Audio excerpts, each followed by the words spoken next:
Hello guys, to this video, papakita ko sa inyo kung paano maalis ang restricted sa ating mga Facebook account.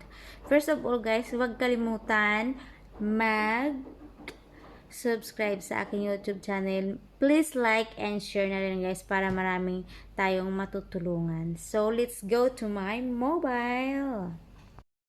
O-open na natin yung Facebook. Punta tayo sa Report a Problem. Okay, dito tayo guys sa anak ko kasi gamit ang phone ko. Dito tayo sa continue report a problem. Okay. Facebook, creating report. Ayan. So, wait lang guys. Parang madilim siya. Include in report. Ayan. So, dahil Facebook profile ang gamit natin, hanapin natin ang Facebook profile. Ayan sa baba. Click natin.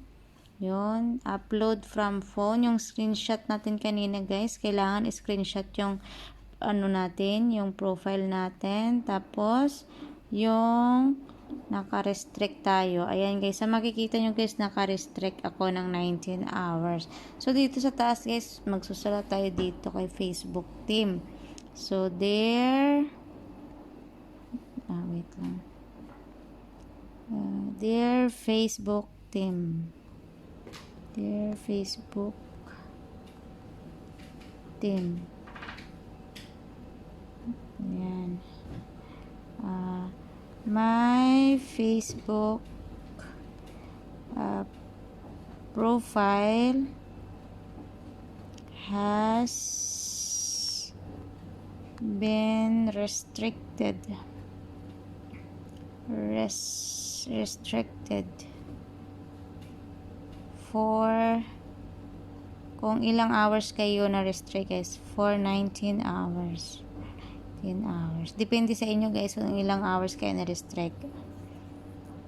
Ayan guys, nakikita nyo ba guys? Ayan. My Facebook profile has been restricted for 19 hours. I don't know what happened. I don't know what happened. Please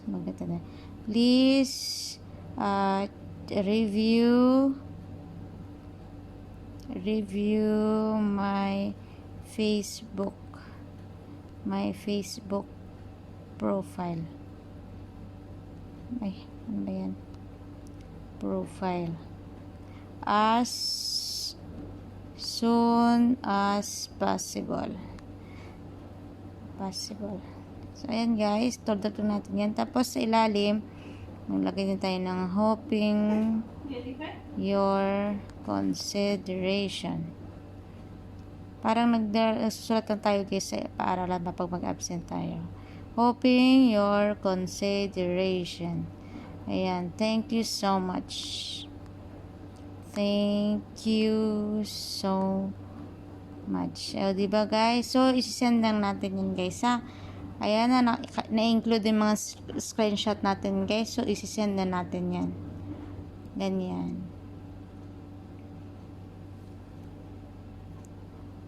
Ayan guys. So, makikita nyo. Ayan. Finalizing bug report. Please wait. I-wait nyo lang siya guys para matapos na. Ayan. Mahina yung internet ko kaya ganyan.